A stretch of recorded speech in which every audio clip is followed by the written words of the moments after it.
Okay, so welcome Amr. Amr is a trained physicist and Sheikh Mohammed bin Zayed scholar currently pursuing his MBA at Stern at New York University, Abu Dhabi.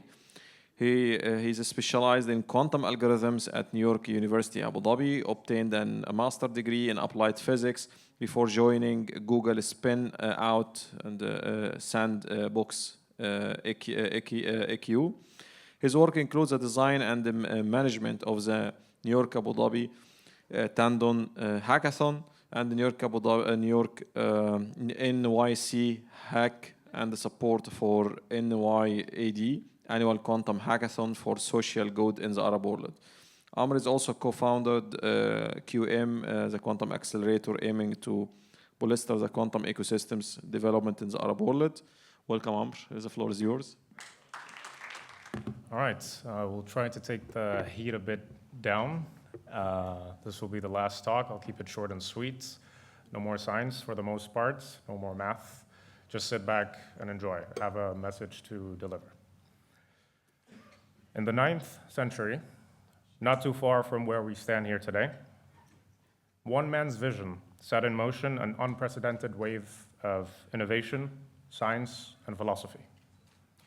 This man's vision led to the creation of Ibn al-Haytham's modern optics, al-Khwarizmi's algebra and algorithms, Ibn Khaldun's sociology, Jabir ibn Hayyan's chemistry, Ibn Sina's canon of medicine that was taught as the primary text of medicine in Europe for centuries, and many more like them, but I have less than 20 minutes with you today.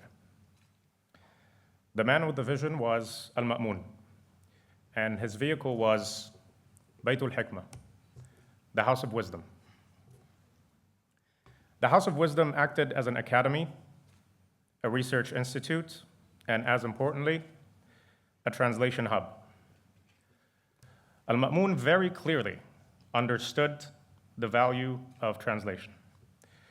He understood it so fact and well, to the point that he would reward the translators of books their worth in gold.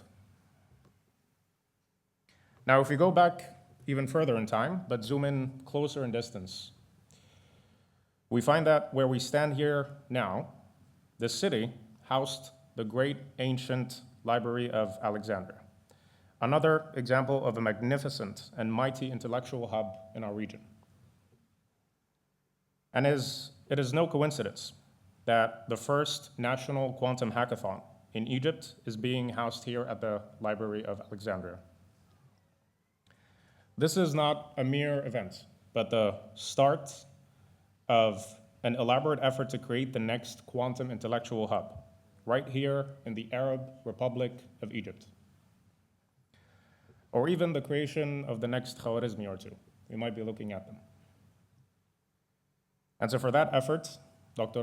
Taha Slim, Engineer Yusuf Al-Dakar, OQI, and all the team behind putting this effort together, thank you for your ambition, but as importantly, your execution. The question now is, where am I going with this little history episode? It is only to highlight the disparity of where we are now and where we could be. Quantum computing and information is a nascent novel field. A gap in talent and academic programs is everywhere across the world, not just here. Columbia University only launched a master's in quantum science and technology in the fall of 2024, last year. And through its work with us at Sandbox AQ, NYU only launched an undergraduate minor in the spring of last year and is still working on the creation of a master's program. The University of Science and Tech of China will launch a quantum PhD in 2026. What is not lacking in the quantum ecosystem, however, are quantum hubs. The Chicago Quantum Exchange is a hub for quantum research, education, and commercialization. It is a collaboration between the University of Chicago, Illinois, Northwestern, and national labs like Argonne and Fermi, and many industry partners alike. There's also Boston's Quantum Hub, Canada's Quantum Valley, and Quantum Delta in the Netherlands. These hubs have collectively gathered over $1 billion in funding, both from public and private sources, and have trained thousands of individuals, still in a nascent and a novel field. What about the Arab world? What hubs exist here? None. The closest we have to a quantum hub effort is the New York University Abu Dhabi's Quantum Hackathon for Social Good in the Arab World. But that happens only once a year for 3 days. And true legitimate innovation requires so much more face time. This is not in any way to discount the benefits of the hackathon. I personally, as I'm sure many of the attendees here, have benefited greatly from the hackathon. But we need so much more to establish an ecosystem. Therefore, today, I propose a MENA Quantum Oasis, made of the following main academic partners and research centers with room for expansion in the UAE, New York University Abu Dhabi Center for Quantum and Topological Systems, in tandem with the Technology and Innovation Institute's Quantum Research Center. In Saudi Arabia, KAUST and Aramco. In Qatar, the Qatar Center for Quantum Computing at Hamad bin Khalifa University. And at home, here in Egypt, the collective of the University of Alexandria and the Alexandria Library. Collectively, these institutions, through knowledge and talent exchange, research collaborations, and faculty rotations, could create a viable pipeline for talent creation, publications, and potentially commercializable IP. VC funding in the GCC is actively growing to integrate further regional investments in their portfolio. We see this through the creation of tech incubators like Abu Dhabi's Hub 71 or KAUST's Entrepreneurial Center. Furthermore, many of these institutions have industry partners that could be leveraged for these training or research efforts, such as Quantinium, Pascal, Xanadu, or IBM. So that maybe we can go from this to that. Hand in hand with this ambitious suggestion, a more modest initiative that treads the same path of the Oasis is an online cross-border community in the Arab world that can serve as a forum for discussion in quantum locally and regionally, a centralized location for current opportunities like full-time roles, internships, and scholarships, and educational resources catered to an Arab-speaking population. In this spirit, and on this wonderful, blessed day, we launched KEM to do exactly that. KEM is Arabic for quantum. And no, it's not an acronym, not yet at least. We have held on to this announcement so that we can do it here in commemoration of the Quantum Hackathon. Please feel free to scan the QR codes to join the Discord server that will function as our main discussion forum. Whether you're a student, academic, or industry professional, or even an investor, there's room for you in KEM.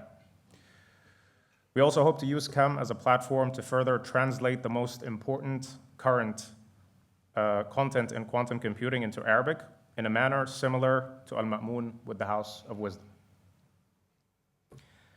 This extends an effort we undertook last year with the University of Birzeit in Palestine to translate IBM's Qiskit textbook into Arabic.